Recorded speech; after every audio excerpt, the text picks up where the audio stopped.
your mother. It's time for another episode of Birds with Friends. Just a trio of feathery brethren, weathering any season to see the Eagles eat teams like Scrammy's top with cheese. It's Philadelphia. Bo, Sheil, and Zach kicking it. Cooler than 3 penguins till Zach runs off with his valet keys. He's a real nuanced goose. Pull up a branch, get loose. It's time for some juice on some Birds with Friends. The early bird gets the worm, but prefers getting turned like a turn on some Birds with Friends. Bo, Sheil, and Zach coming at you with stats and things flapping their wings. Statistics, they can be like bathing suits. What they, what. Finish it up. Sometimes you gotta take them off. What the hell? What they show is revealing, but what they conceal is vital, right? So. Hello, everybody, and welcome to Birds with Friends on a Wednesday evening. Bo Wulf, Zach Berman, Sheil Kapadia, Marissa Morris. We started right on time, and that's about all I can promise for this episode of Birds with Friends. We will talk about the Eagles' offense against the Bucs' defense. We will talk to Zach about what's going on in his life. We'll talk to Sheil about similar things, and we'll try to get out of here within an hour. Does that sound feasible, gentlemen and woman? I've heard it before.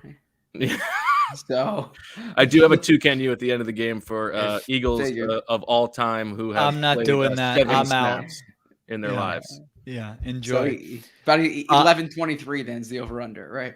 That's We're right. on time. This shirt, thanks Emily, because it hasn't seen the light of day. No one's seen me in this shirt in a long time, so it's getting a little love. It was getting lonely in the closet. I put it on before the show, so her comments, I feel like she's really improving the show. Today we're talking Eagles offense against Bucs defense. Of course, if you missed yesterday's show, you can check out the vice versa, Bucs offense against the Eagles defense. If you're here for the second night in a row, I mean, live, you're full to get full sicko status. Well, you probably have to do 3 in a row, I would think. So even if you have no other qualifications, if you're here 3 nights in a row with us, you are a true sicko. Speaking of sickos, my last note, Marissa's advice was great. I put the picture up of Leela listening to Birds with Friends on Instagram. A big hit. So, of course, you can follow me at Sheil Kapadia. All right, let's get to the good stuff. Rachel just came in to get some laundry and looked at me like I was insane, which probably... Yeah, what are you doing? Am I missing something? For those listening, Bo has a hood over his head and sunglasses on. Well, I figured I wasn't going to get... I wasn't going to have time to get dressed up for Emily tonight, so I would go all the way in the other direction. And maybe there's something to a Jonathan Gannon reference with the sunglasses at night. I don't know. Okay, yeah. I would think Emily would appreciate like a cool. Like I don't think it always has to be a collared shirt, right, Zebra? Maybe. Oh no, definitely not. She would like a cool athleisure or something. Absolutely, look presentable. 100%. She's the one who says to me, "Why are you wearing jeans?" Yeah, on a day when like you're not going anywhere, right? Yeah, she wants the athleisure there. Absolutely. So I think I would be okay in the lightweight hoodie. Nice fitted lightweight hoodie. Yeah, her biggest pet peeve with the outfit is if I'm wearing something that, like, if you looked at a picture of me in high school, I have the same shirt on then, right? Yeah. That's she fair. She thinks that there should be like an age limit on clothing, and I don't think so. So to me, you don't think so? You'll wear anything? I wear it's in the closet. I mean, I have shirts that were in the rotation sophomore year. I haven't grown since then, so it's like, I have a I'm with you. If it lasts, it lasts. I mean, you don't want to be wearing something that looked good 20 years ago and looks terrible now.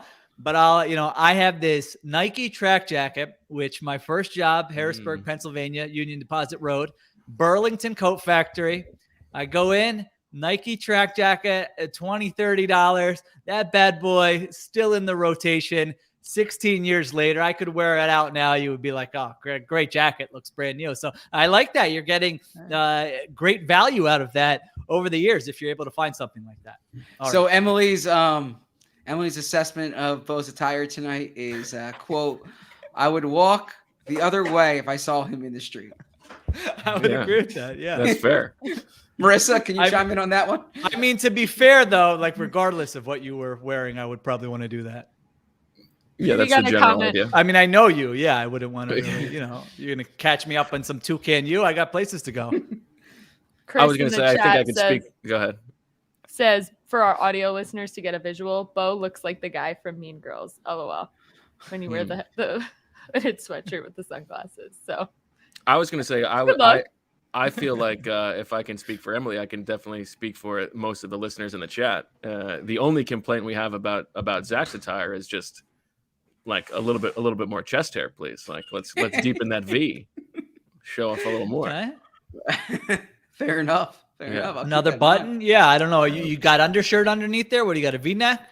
No undershirt. Just nothing. Just really? Yeah. Straight skin. This was a debate in our house literally today. Okay. Michael put on a button down, and I said you have to wear an undershirt because he sweats so much. Yeah, okay. I mean, if he's sweating, you gotta wear the undershirt for sure.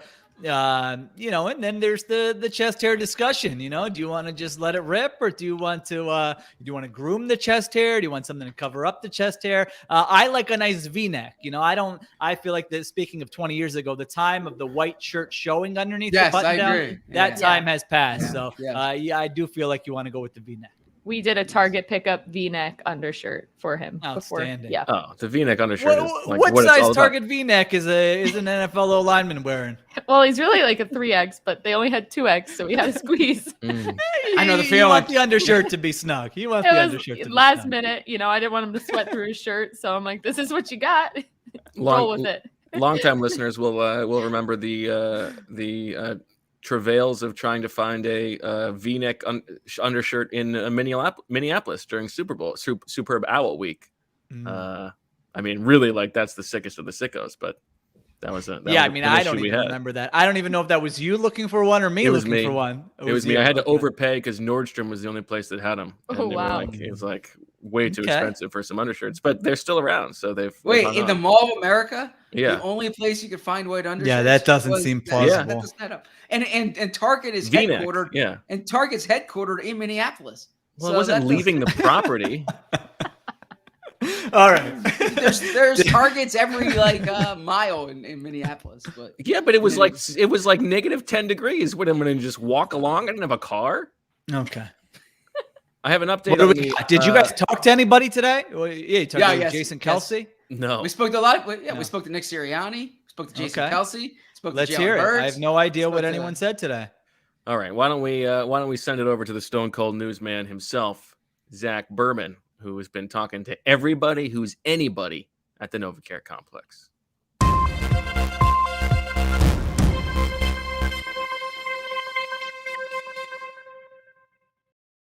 The Eagles held a walkthrough yesterday. The Eagles held a walkthrough today, as we discussed yesterday. They would, and as far as the participation report, the most notable part of that is Miles Sanders practiced, or he would have been a limited participant in practice. Jalen Hurts would have been a full participant in practice. So the health of both players trending obviously in the right direction. Miles Sanders, the important one there. What's that? One other weird one. Maybe I'm cutting you off. You're going to get to it. Well, Josh Sweat didn't practice because of illness. And then Lane Johnson, Fletcher Cox, and Jason Kelce were because of rest. Yeah, you wonder. I mean, when an illness pops up, you make the leap. You wonder. You get nervous. And if the Eagles are going to have to play without Josh Sweat on Sunday, that's going to be tough. It's certainly something to monitor here. Yes. I mean, I don't know the nature of it. They haven't put him on the COVID-19 reserve list. So we will see. As far as we know right now, it's an illness. So I will see there. As far as the press conferences, nothing substantial news-wise. Nick Sirianni gave a few anecdotes about how Jason Kelce told him earlier this week that the things that lose you games in the regular season are the things that lose you games in the playoffs. And the suggestion is don't make this any bigger than it needs to be. And he actually he found footage of, speaking of 2017, Kobe Bryant speaking to the team out in Orange County in 2017, the week that Bo became a father, as we all remember. And he said Kobe had a similar message. As a quick aside, on the topic of Kobe Bryant, make sure you guys check out Mike Sealski's book, The Rise, which came out yesterday. That will be my reading on the flight down to Tampa. Also, your story about that speech. Didn't you have a Kobe story? I did when Kobe. died, I wrote about the day he spoke. I spoke to Zach Ertz that day. But yeah, I would suggest reading Sealski's book more than my article. But thank you very some much. people don't have time for a whole book. And then Jalen Hurts, very business as usual. Like, made sure not to say anything of any substance, really. Jason Kelce was he didn't want to be reflective about his career at all. He says there's still more to go. He explained the COVID situation, said he was more tired than he usually is after the game, the second to last game, right? And so he got back. He felt nasally and got tested the next day, but was able to return. The coaches were all on board with him taking a snap to keep that streak, and then he was able to get out of the game healthy. We can go on about Dallas Goedert. Dallas Goedert going up against Rob Gronkowski here. Did not say if his phone passcode was Rob Gronkowski's record, as you can read about in the lead of Sheil's story about Zach Ertz. So you can make sure to read that one. And overall, no, there were a lot of press conferences, but there aren't any real major storylines this week other than can they stop Tom Brady and are they different than they were in week 6? Okay, yeah, I think for the Josh Sweat thing, I mean, like you said, we don't know what it is, illness. There have been instances, I will just say, I think it was Tyler Huntley. One day he's on the practice report with an illness. The next day he goes on the COVID list. So that type of thing does happen, but we will see how he is. And I agree. I mean, who would have really thought Zach would have, but who would have thought a year ago, whatever, that we'd be saying, man, if they lose Josh Sweat before a playoff game, that would sort of be devastating. I mean, I'm trying to think about it now. Defensively, who are the players they can least afford to lose for this game? You know, you could put Sweat, Fletcher Cox, Javon Hargrave are probably in a similar category. I think I'd probably put Sweat and Fletcher Cox. Oh, sorry. Go ahead. Yeah, I would put Sweat and Fletcher Cox probably at the top of that list. And then in the secondary, you know, you would the only other guy you would probably talk about would be Darius Slay, unless you're a big Avonte Maddox guy. I guess I would go Slay 1, Sweat 2. Slay 1. Okay. Interesting. Because at least, I mean, if they have no Slay, true. it Who's changes replacing their entire Slay? defensive structure. Yeah. Like that's their whole game plan is like we utilize Slay this way, we figure everything else out after that. Without him, they'd be more effed than they would be otherwise. And at least with Cox, you've also got Hargrave. With Hargrave, you've also got Cox. So I'd go Sweat too. Milton Williams would probably have to step in and play a huge role if they lose any of those guys. So if Sweat doesn't play, maybe we would see that. Who knows? But let's see how it looks by the time we're back here tomorrow at 8:00. Maybe we'll have more information. So 2 quick notes on today, one on today and one on this podcast. The first, I see in the comment section someone who I guess was watching the press conferences online today remarked how Jalen Hurts was a little snippy at a question. Yeah, what was that about? I don't believe that was personal. The question was a perfectly legitimate question. It was about Jalen Hurts bringing his high school team to the playoffs for the first time in X amount of years, and what he reflecting on that game. The reason I'm speculating here that I imagine Jalen Hurts didn't want to talk about that is his team lost that game like 71-23 or 71-18. They lost that game by a big margin. So I'm not sure Jalen Hurts was in the mood for memory lane on, a major loss, right? But I thought the question was valid because it wasn't about the loss. It was more about what he remembers about getting to the playoffs. It was a big deal when his high school got to the playoffs. The second thing, this is a personal side. Emily texted me during this pod to say, "Tell Bo I feel bad if I insulted him." So it is on her conscience. She's like right you. Now. Yes. Boy, you guys probably can't. You sound like the opposite of the Kapadia household. We just crush each other all day long. No, she shouldn't feel bad at all. I didn't feel like she crushed me either. But no, people do want to know what this sweatshirt says. Are you willing to share that? This is a Wesleyan sweatshirt, which is the school that my sister coached for previously before moving on to her current position. Now, So with our audience, you know, growing here, thanks to Marissa's promotion, production, everything else, I do feel like I'm getting increasing questions about, hey, what does X mean? Or, hey, what, you know, what is this? I hear you guys say it all the time. I think now before we would say, I think in like year 2, year 3, maybe even year 4, we would say, sorry, you have to go back and listen to every podcast. Yep. I do wonder if we can set some type of thing where if like the audience does X, we can just do a show in, who knows, February, some downtime. Just, all right, if you have any questions about a reference that we use often and you don't know what it is, leave it here and we will actually explain all those in one episode. Just a thought. I would be so for that like because that. I've never heard the valet story. So Oh my gosh. I would How? be the first You were person to producing at that donate time? or No, do that was the whatever. end of our. That was Kent. That was towards That the was end Kent. of our run with Oh, Kent. Because okay. remember, Yeah. Kent was in person with Tony Pauline. Yes. Yeah. A day later. Yeah. So I will be Yes. the ringleader of that. I'll give you the quick 30 seconds on that story. I used to valet park. Zach, Okay. we just used this as a carrot to get people Okay. to come, and you just give Sorry. it away Like you for can free. tell Marissa Sorry. offline, but yeah. Okay, yeah, okay, sorry. Save it. You guys save it. I will save it.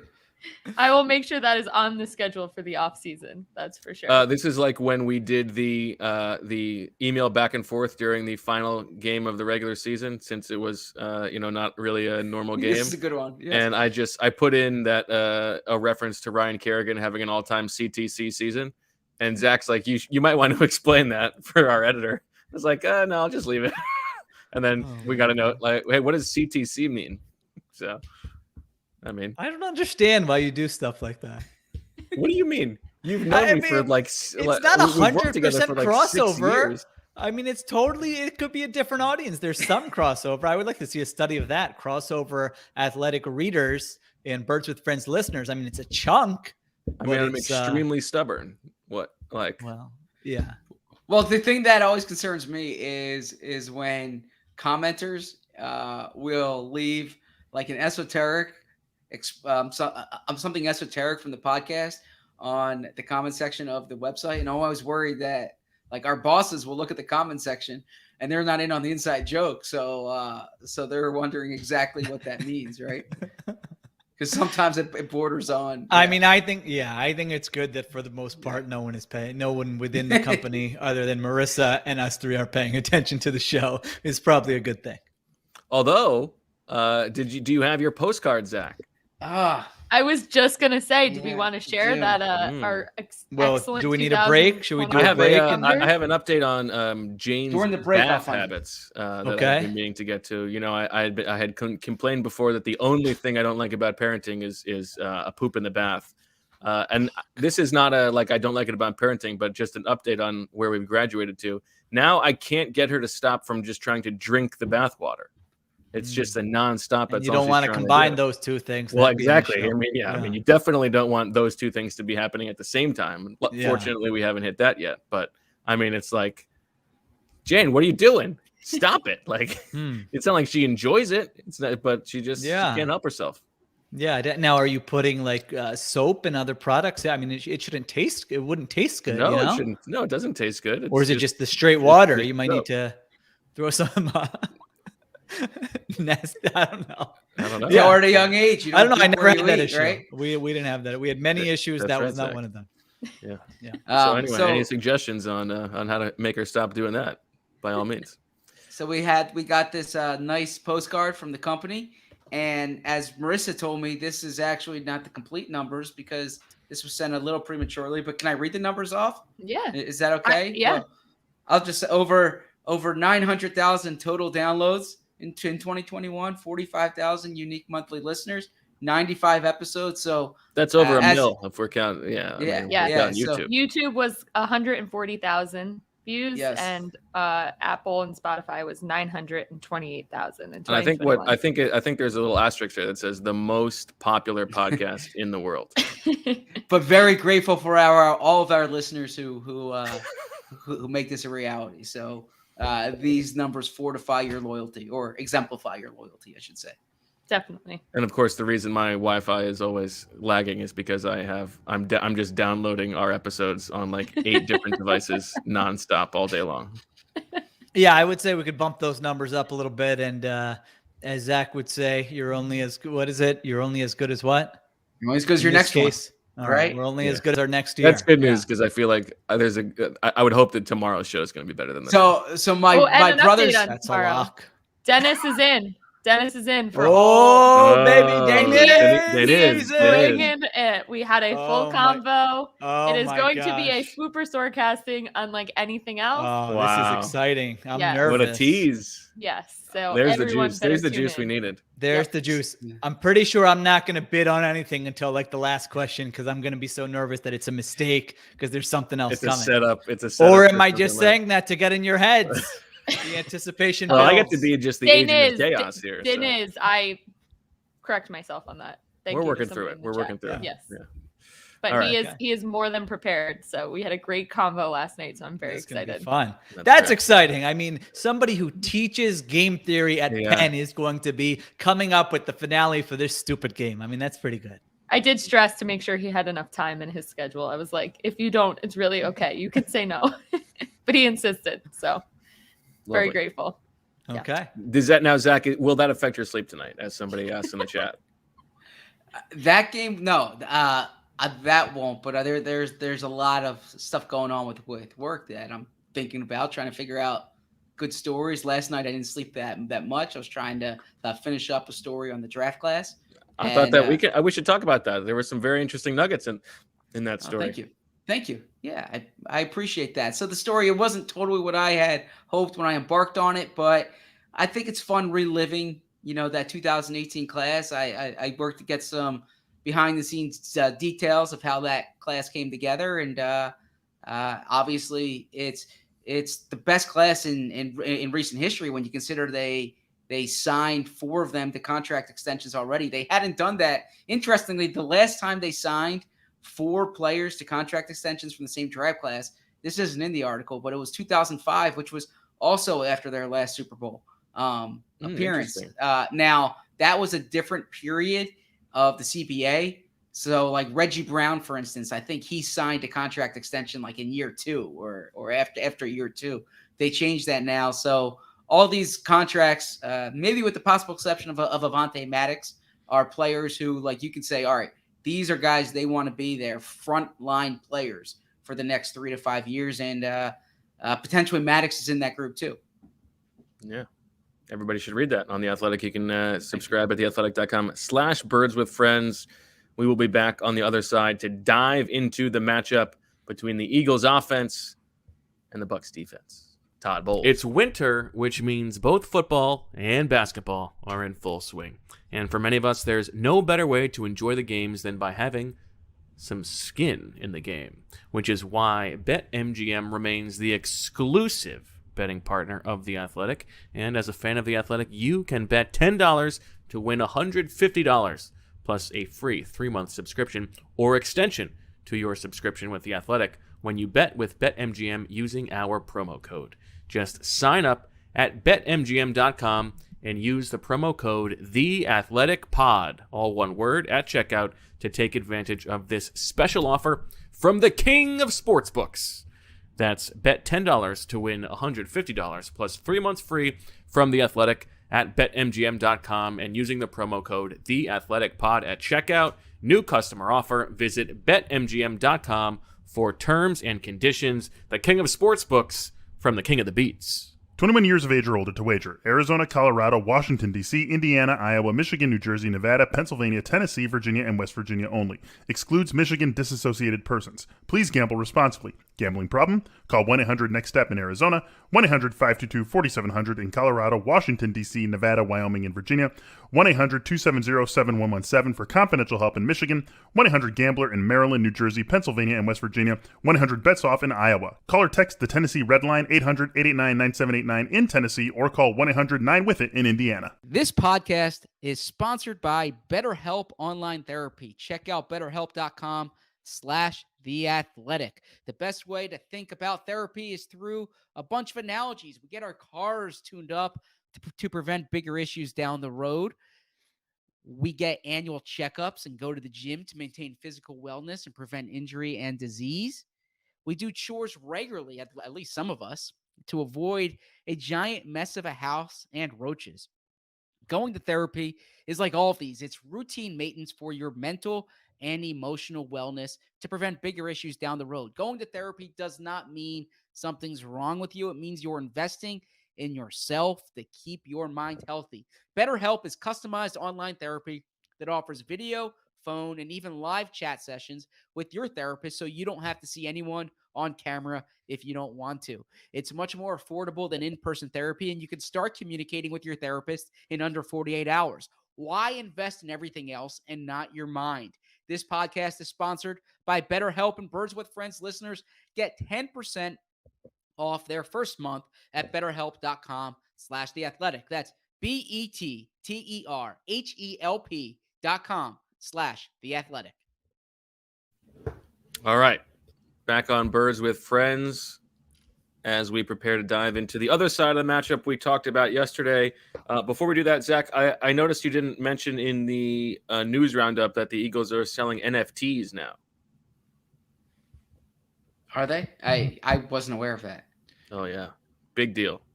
Are we selling an NFT of Z Berm's Joe Judge tweet that really, saw, I think it was Defop Ryan said that could have been the tweet that put the Mara family over the top in their decision. I don't think so. I don't know. When they said even Z Berm is crushing this guy. When you lose ZB, yeah, you lose it you all. lose the Wolf. I don't know. I mean, sounded like a good that's tagline. good. That's good. I like that. Yeah. You want to respond to that, Zach, or no? No, I think that's giving me far too much credit. I also think I have a track record of calling things out when I think it's worth being called out. But I tend to think that that criticism or sometimes even snark, if you will, you have to be judicious in how you use it. Like it's you don't want to be the person who is like snarky about everything, and then I agree with that. that. So when you speak, it should have a little gravity to it. I have that conversation with some other writers often. When I say like I don't need to have an opinion on everything. Are you mean about me behind my back? No, I never speak poorly about you either behind your back or to your face. Well, I mean, we've it's had certainly some well within your rights conversations to about do Bob. so. Yeah. I mean, No, but I would hope at least that between you and Emily, you're allowed to share your petty grievances. No, I need to do better before I would comment on anyone else. So this guy's talking to me. I mean, he's giving the Newhouse School of Communications. Yeah, I mean, listen, all this is wisdom. Gandhi over here. Let's All right. apparently Bo's ripping on me to Rachel. No, who has time? That's dinner conversation. I promise you, there's no time for conversation during dinner in our house these days, except for like, how are we going to get through the day tomorrow? Okay, let's. So things are going well over there. Yeah, things are going well. Everybody's very happy with all the JK closures. Aside from the bathwater, everything's going well. Yeah, we promise not to throw the baby out with the bathwater. Eagles offense. We've talked so much about this transformation, this midseason transformation. They enter this game, I think, 11th in offensive DVOA, 11th or 12th in EPA per drive. The Bucs defense is right around the same area, 9th in DVOA, a little bit better than that in EPA per drive. And we know Todd Bowles from last year. This is a guy who can dial up a defense, design up a defense. Sheil, what are we expecting from Mr. Bowles on the other side? Well, yeah, I think you said it. I mean, their part of their identity is that it's not the same thing every week. I mean, just looking at like their coverage numbers, and they've played everything a certain amount of snaps. I mean, we just have the thing in True Media where it just lists all the snaps, cover 1, cover 2, cover 3, and goes in some teams, some of those columns are blank or they barely have anything in there. That's not the case with the Bucs, and we saw that in the playoffs with them last year. If they want to go zone heavy, they can go zone heavy. If they want to play man, they can play man, split safety, single high. If they don't want to feel like they need to blitz as much, which was the case again in some of those playoff games last year, they don't have to do that. So it is one of those things where there is a little bit of variety, unpredictability with what you're going to get from them. Now, we have seen a matchup with them against the Eagles already this season. So I think we have some sense of how they're going to play it. And really, I thought, rewatching that game back, it's like the Eagles offense is just unrecognizable. I know we've talked about it all the second half of the season and how much they've changed, but you just look at what they're doing there, and it's a reminder of like, what were they doing? And it was so bad that was the Raiders game the week after that? The next game, yes. Okay. Yeah. I mean, it's almost like, I can't believe that wasn't the game where they said we just have to change everything. They said they did. That's the story. Is that so that was leading into the mini bye. This is when they did that correction, at least as Shane Steichen has described it. But that Raiders game, if you remember, they did start out running the ball early, and the game just got totally away from them. Okay. And Miles Sanders got hurt in the first quarter as well. That's right. Yeah. So, I mean, that game, actually looking back on that week 6 game, I feel like the offense was more to blame than the defense in that game. I mean, they had a stretch in the middle of that game where they had 6 possessions, and I believe it was 5 3-and-outs and an interception on another drive that was 3 plays or fewer. It's like, if you're, you can't even afford probably half of that in this next game to have a chance to win. So the offense was just a complete disaster. The RPO, it was very RPO heavy early on. I think that was the game. I felt like Devin White was on the headset with Nick Sirianni because he just knew there was no mystery to what was coming. And that was the case for multiple Bucs defenders, just disrupting these plays before anything really happens there. And so this is going to be a much different team. At that point in the season, the thought was, don't even try to run on the Bucs. You can't run on the Bucs. You don't have a shot. And then of course, in the second half, the Eagles start running the ball. They get the sarcastic cheer. And then it was really only that one drive, I think, but they started gashing them on that last drive to cut the lead to 28-22. So this one's going to be completely different just in terms of approach. That's not how the Eagles play anymore, regardless of the opponent. They should not be scared of this Bucs run defense, which has allowed 52 runs of 10 yards or more. That ranks 20th in the NFL. 11 runs of 20 yards or more. So, there are ways to get after them. I don't know that you want to run right in the middle of the defense against Vita Vea and Ndamukong Suh, but the Eagles have varied schemes, and they are a tough rush offense to prepare for. And Jalen Hurts is certainly going to be a part of that. So that's going to be the foundation for what they do here. There's obviously no real mystery to that in my mind.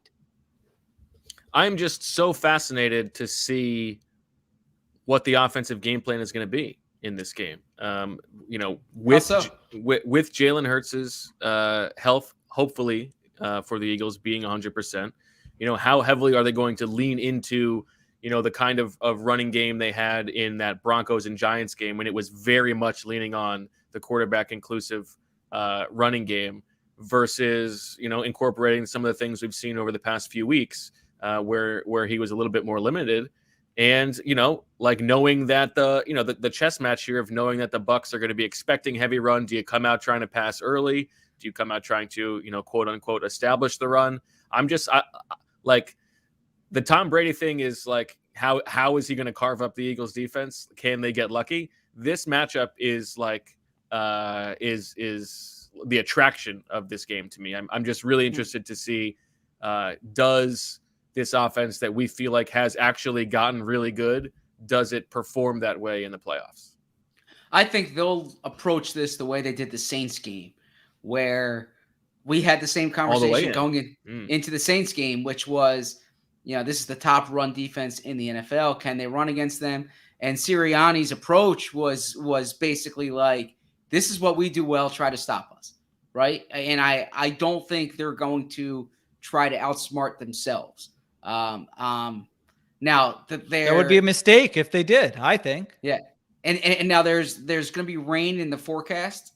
Sirianni has said in the past that there can be a misconception that he thinks sometimes rain can actually be beneficial for the passing game because, cornerbacks can't kind of get in and out of there. Like the Kerry Williams that much. snowball. That was there were much different personnel on the field. Kerry Williams had that nugget for Chip, and that was snow, of course, and it could be different, but my gosh, this passing game saying, all right, let's take it. It's raining, so let's try to feast on that here. I don't think and it's going to be windy as as someone pointed out too, it looks like it's gonna be windy now. Bruce Arians, when we spoke to him today, he said, "You guys got to know the weather down here changes every 4 hours." So he said Sunday it could be beautiful.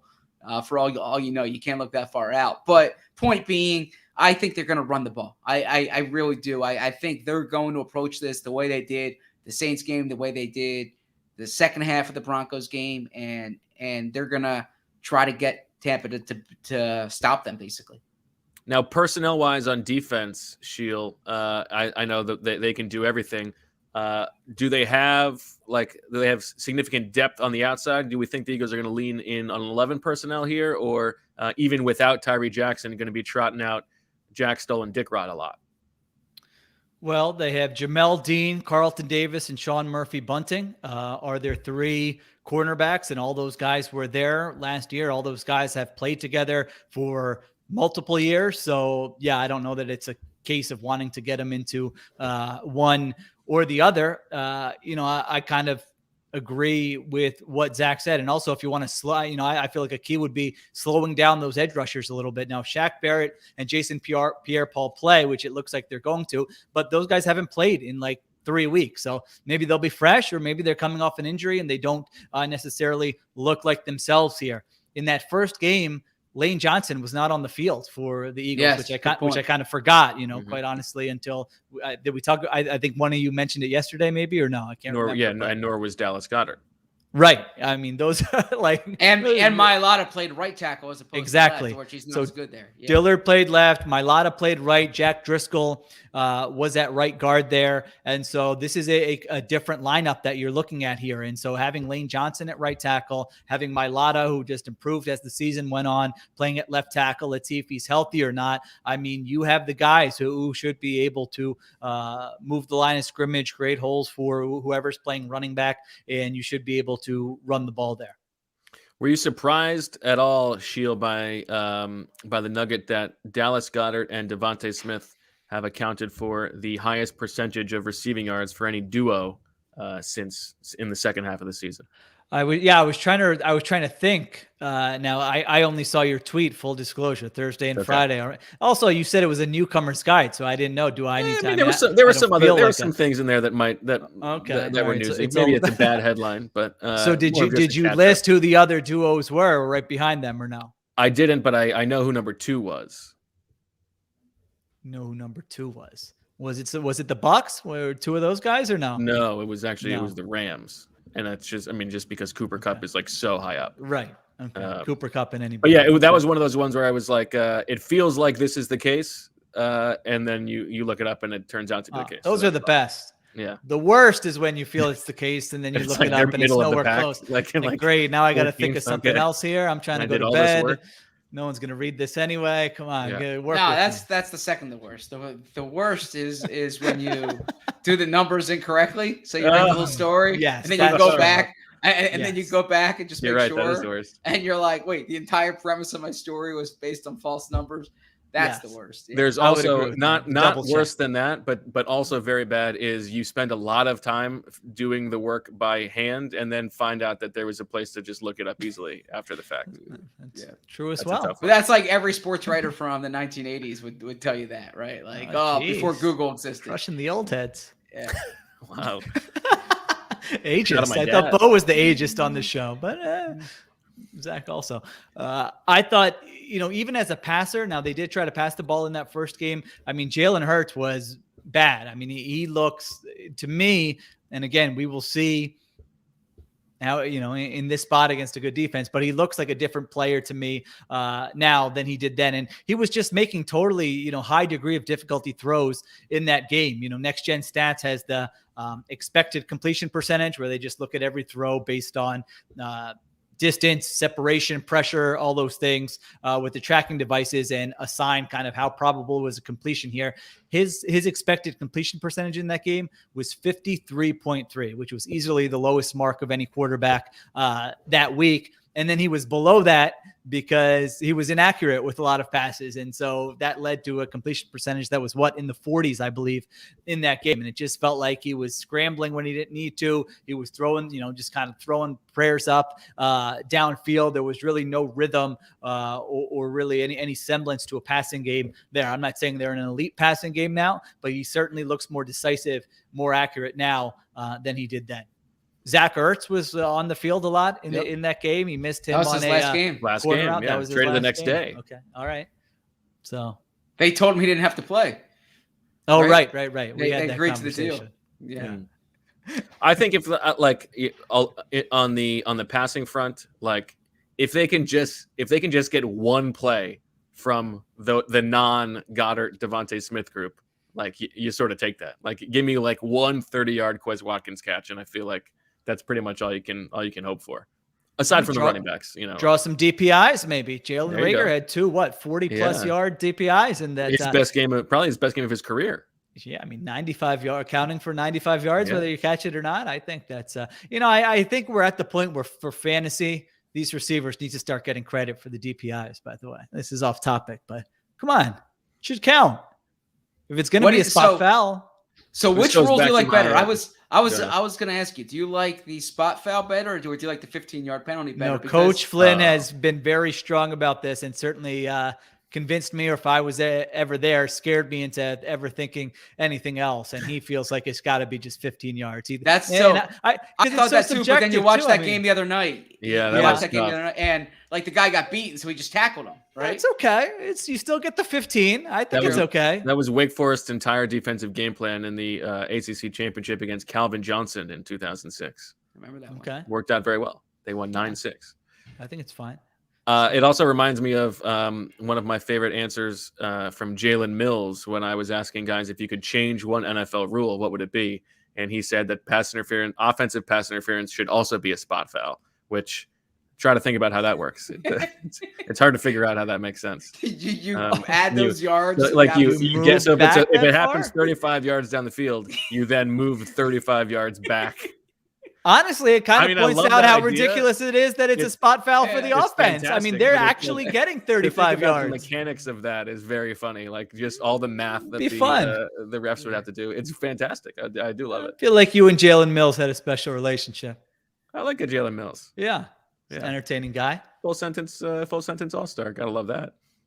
Even the numbers in that first game for the Eagles, I felt like were so fluky too. They get 2 pass interference calls for over 40 yards. Then that Quez Watkins play on the first drive, which just as easily could have been intercepted. It got deflected, and he made a nice play on it. You know what I'm talking about? It was a 23-yard catch. So, I thought the offensive performance was even worse, really, than the numbers showed there.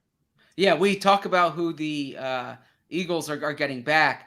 That Tampa Bay secondary was not what it's going to be on Sunday. I mean, first off, they didn't have Antoine Winfield that game, right? They have Winfield. They were trotting out Richard Sherman on like a short week, and I think he got hurt in that game as well, right? Yep. So, it's a better Bucs secondary than it was that game. I swear okay, here we go. I was like, I know I had some notes here. I'm a bit of a mess, as probably everybody can tell here. They didn't have Carlton Davis. As everybody is, I would say.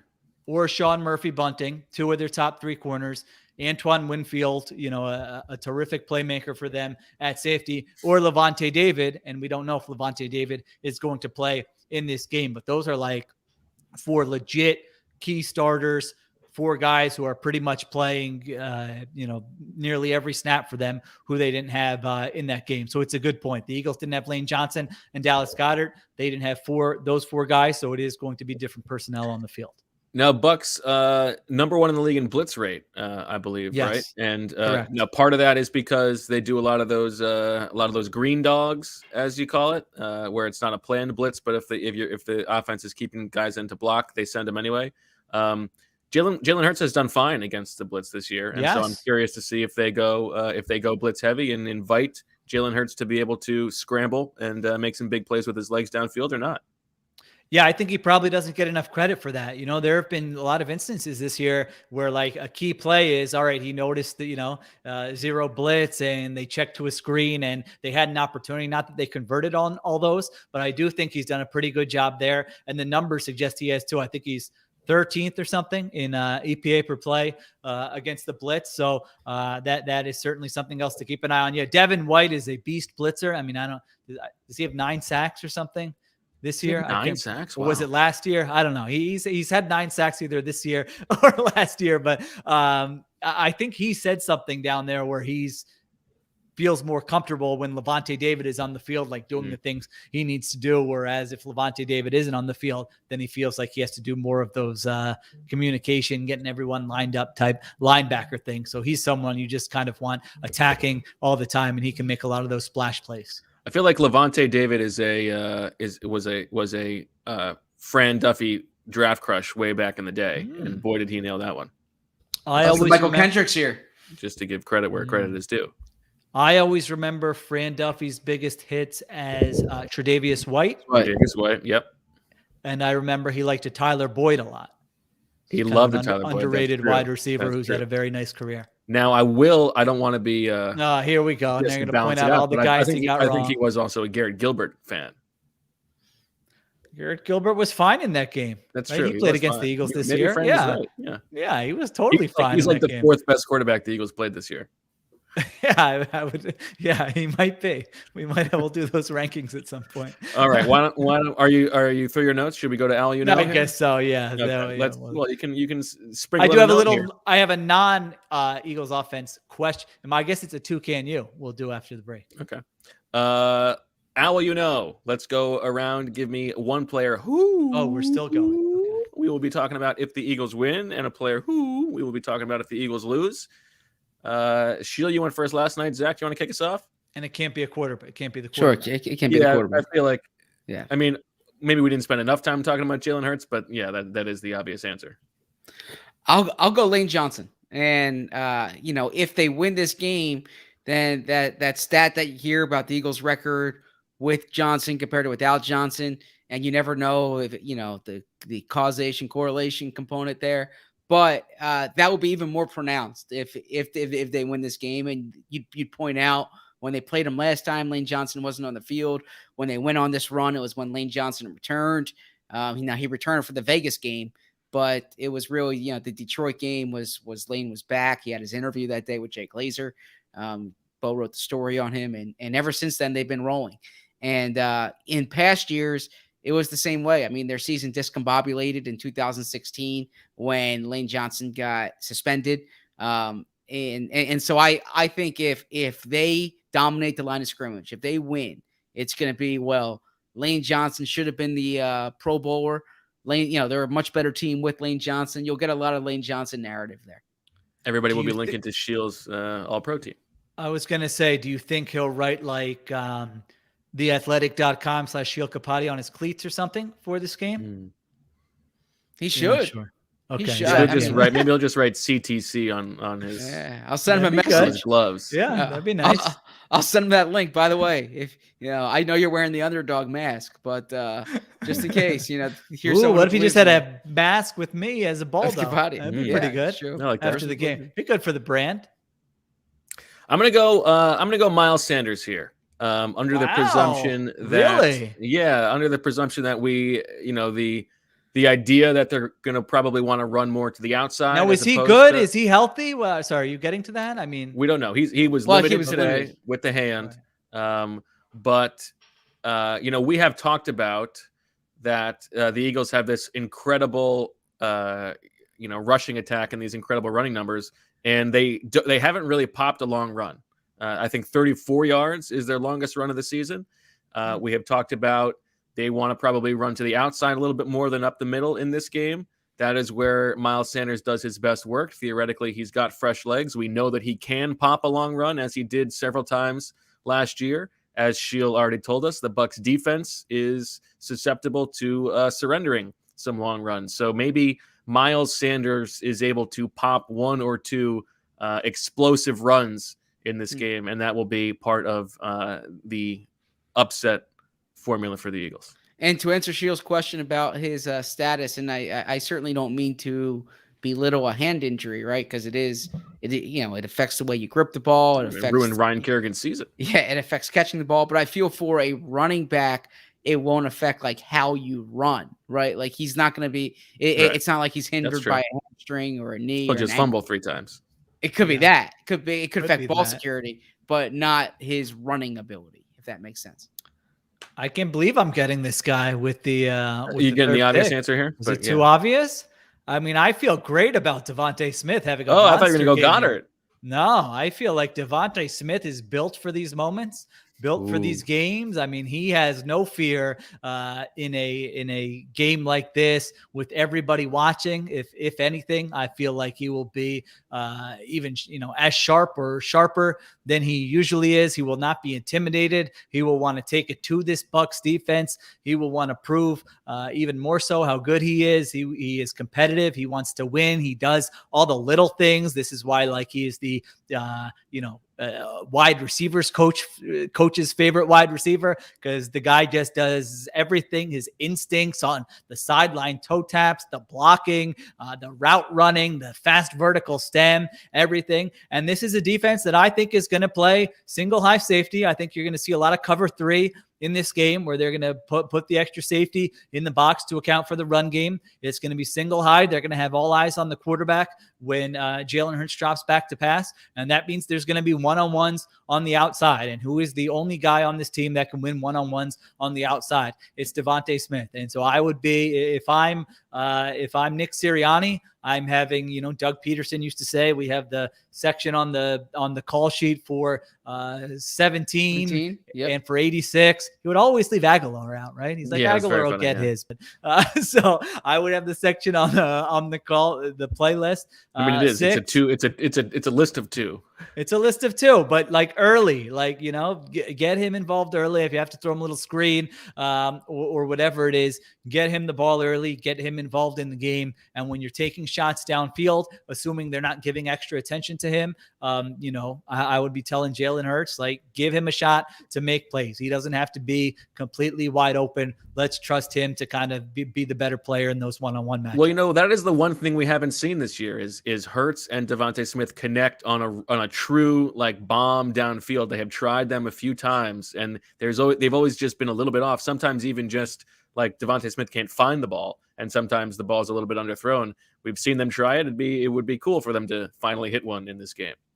Now, Sheil mentioned Devonta Smith as a big game, bright lights type player, and we all kind of think back to that January 8, 2018, when he caught that game-winning touchdown in the national championship on national TV. But it's not just that game. I mean, he set the college football playoff record last year with 12 catches, 215 yards, 3 touchdowns, and that was basically in the first half. His career high for receptions in college came in the SEC championship game, big game there. Caught 3 touchdowns in the Rose Bowl against Notre Dame last season. So it's not like he saved his best work for Troy in September, right? He was at his best. He's astray. he was at his best New York. on the brightest, the biggest stage. And so this is going to be the biggest stage yet in his NFL career. Eager to see how he looks. All right, Zach, where do you go for a player we'll be talking about? Who we'll be talking about if the Eagles lose this game?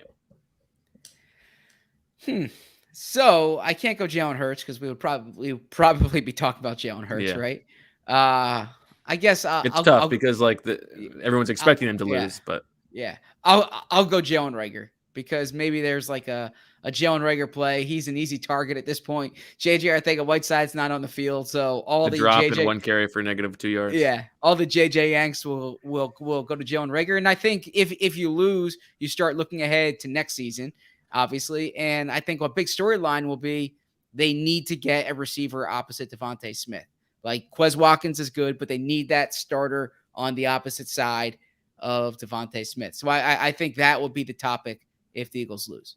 On my WIP hit today, Flex, they were asking me, should Greg Ward play ahead of Jalen Reagor in this game? And I mean, my answer was basically it doesn't matter. Like the game, I mean, I was like, the game is not going to come down to whether you play Jalen Reagor or Greg Ward. Like Might Greg as well Ward be Dick Rod, was really the least efficient wide receiver in like yards per route run last year in the NFL. Listen, Greg Ward is a fantastic story. The fact that he's on a roster and playing and made this of his career and seems like a guy everybody likes. And I do like the enthusiasm he plays with, but like, he's not going to go in there and have, 6 catches for 71 yards, barring something unforeseen. So 6 catches for 7 yards is more like, yeah. So to me, it was like, if you feel like you don't trust Jalen Reagor and, you feel like he's going to screw stuff up, then that's fine. Go ahead and play Greg Ward. But other than that, I don't think it really matters one way or the other. I think that's probably right.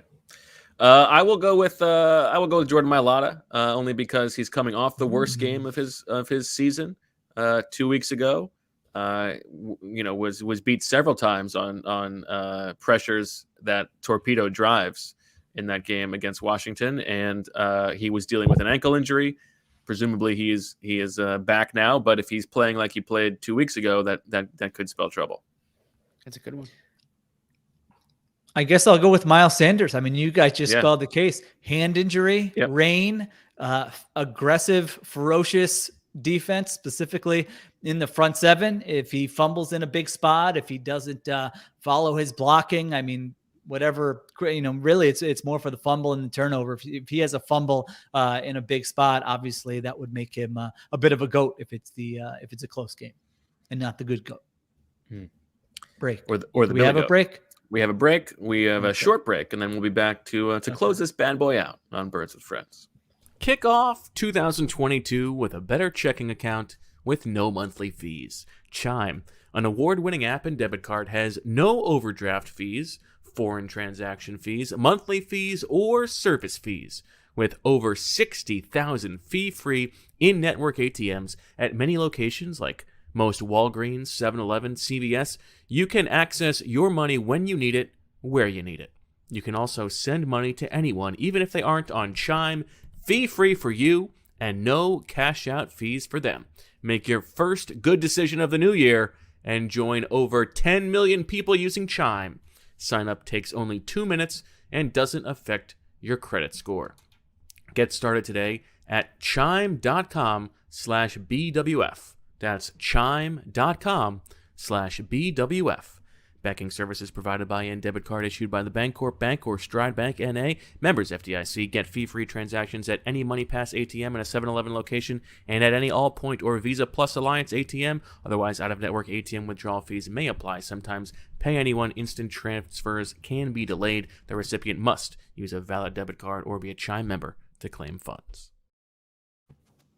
Back on Birds with Friends, as we prepare to close this out. You had a toucan you, Sheil. Well, yeah. First, it's a question, and then it'll be a toucan. Okay. So the Eagles defense, we said, ranked 25th in DVOA this year. Obviously hurt by that last game where they played a bunch of backups. But as we said, maybe it evens out when you get to play Garrett Gilbert and Jake Fromm for a couple games. But I was looking at, Football Outsiders. Their database goes back to 1983. So you can look at you can look at, I think at some point in the last 5 years, they went back and, I thought it used to be like 90, right? I think. Yeah. So goes back to 1983. You can just pick a team and look at where they ranked every year. So since 1983 to now, 25th, how many years do you think they had a defense that ranked worse than 25th in defensive DVOA? 3. Oof, I was going to say 3. I will say 2 then. Oh, got saved. I thought you would go 4 because it would give you. Yeah, but you're asking the question for a reason. That's true. It is 2. I mean, that Nailed was it. like, Look at that, Bo. Man, they haven't had a lot of terrible defenses since I was born. I guess I was born in 19. So now are we trying to guess the 2? Now you're trying to guess the 2 years, if you want. I mean, you don't have to. But, 2015. I was going to say 15. Yeah. Incorrect. Wow. Yeah. 11. Incorrect. Or 12, not 11. Correct. 2012. Okay. Andy Reid's last year was one of the 2. They fired Juan Castillo and brought in Todd Bowles as the defensive coordinator, bringing it all back. I've told the story before, but you know what? We might have new listeners. My favorite Todd Bowles moment. I remember being in the locker room after he took over as defensive coordinator, and credit to him because he would hold court in the locker room. Love when a defensive coordinator answers some questions in the locker room after a game. That's outstanding. So he was in there, and I forget what game it was, but that was the Nnamdi year, right? Yes, 2012. Yes. Nnamdi was getting torched, and so someone was trying to ask sort of a soft question like, was that a that coverage there where Nnamdi got beat? Were you guys like doing? That was cover 3, high school cover 3. I'm like, oh God, this guy is not a fan of the players he's got here, and he was probably right. I just remember it was so funny how blunt he was. Tough. He's like, there was nothing complicated about that. He's like, that's the most basic defense in football that all these guys have played for a very long time, and they still managed to screw it up in a year where he didn't know it at the time. But, he could have said this is one of the worst defenses the franchise has had since 1983. And he would have been correct. That's true. And then, of course, the following year, we had Michael Kendricks being asked about Todd Bowles and saying, Todd Bowles from last year. He didn't remember who he was? Well, didn't remember who he was. Yeah. Then, of course, he was the guy who was your defense. Oh, yeah, Todd. Yeah. 98, is that the other one? People are. Yeah. Wow. Good job. Oh, you doing some research? No, but the year before coaches were fired. Right, exactly. Okay. Yeah, all right. That's it gets a guy fired. Okay. That Todd Bowles, the Kendricks thing is the Alex Singleton, Pete Carroll story that I always, I always like to bring up, where Carroll was asked about this real meaningful conversation that he had with Singleton when Singleton was cut and had no idea who Alex Singleton was. I mean, it was like 5 years or like 4 because exactly. Alex Singleton gets cut, then he goes to the CFL for 2 years, and then he comes back, and then he makes the Eagles, and like the second year is when he's an impact player. Yeah, that was a good one. I had something, and now I can't remember what it was. Oh, Sheil, did you end up listening to that episode, that podcast episode? Oh yeah, did you want to talk about that now? Yeah, why not? I guess we have time to. I didn't know. I wasn't sure. Do you want to give the audience a chance to listen to it?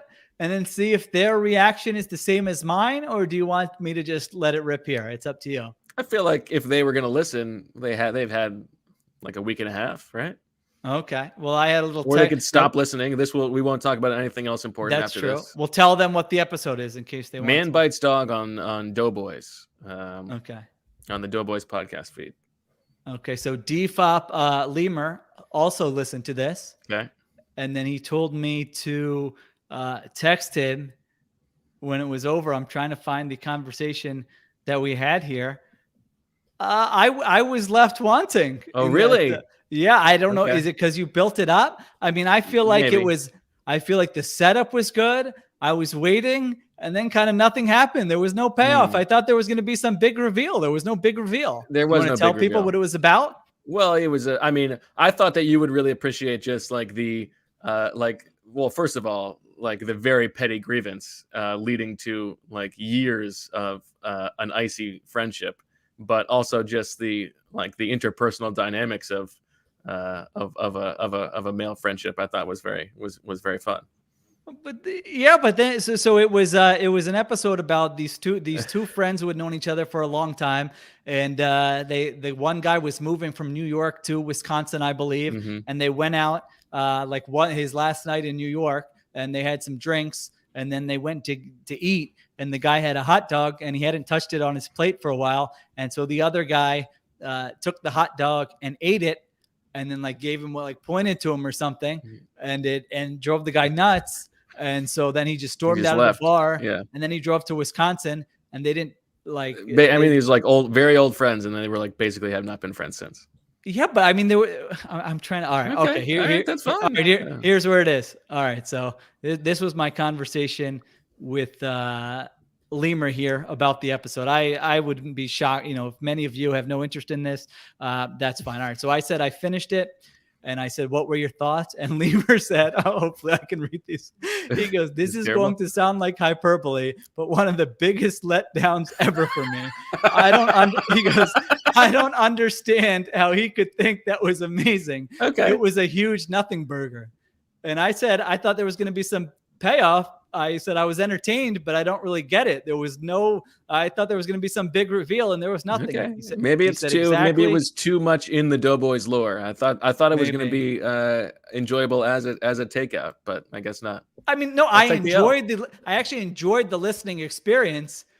Just at the end, I thought. Yeah, I could see that. nothing. I guess I was expecting something of a.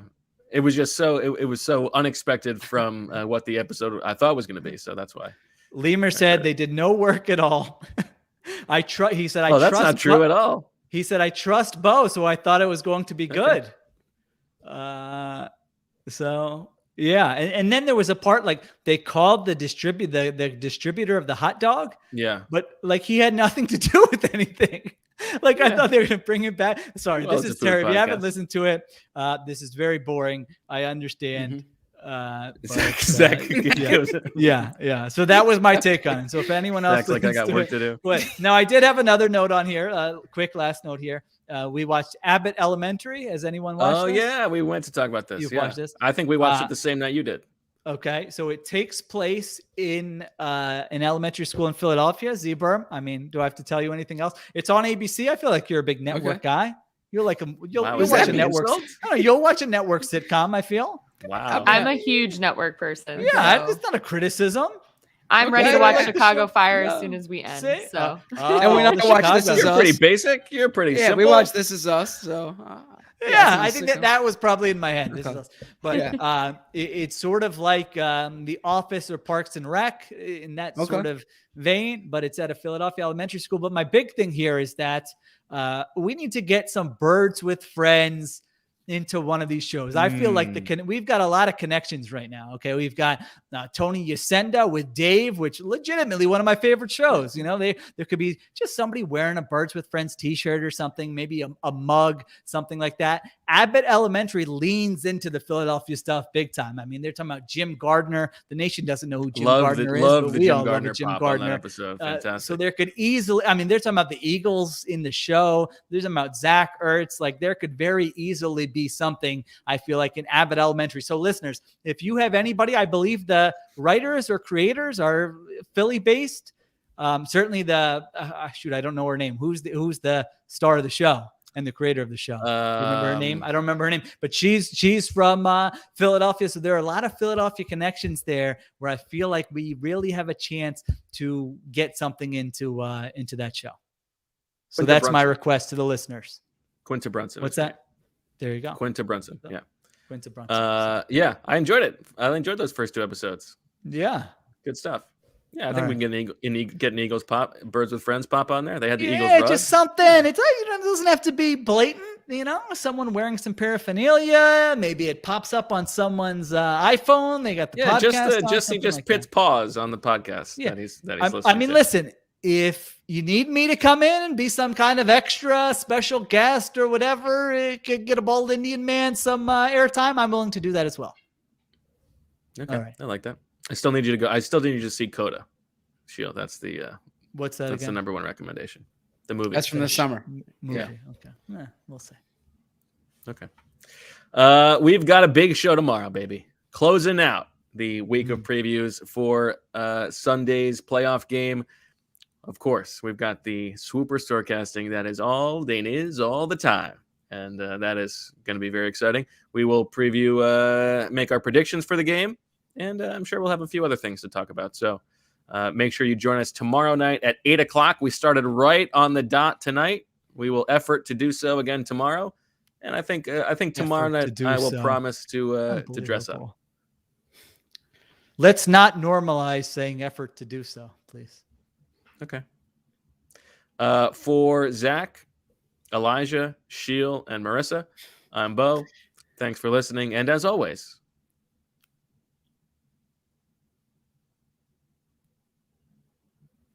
we love you.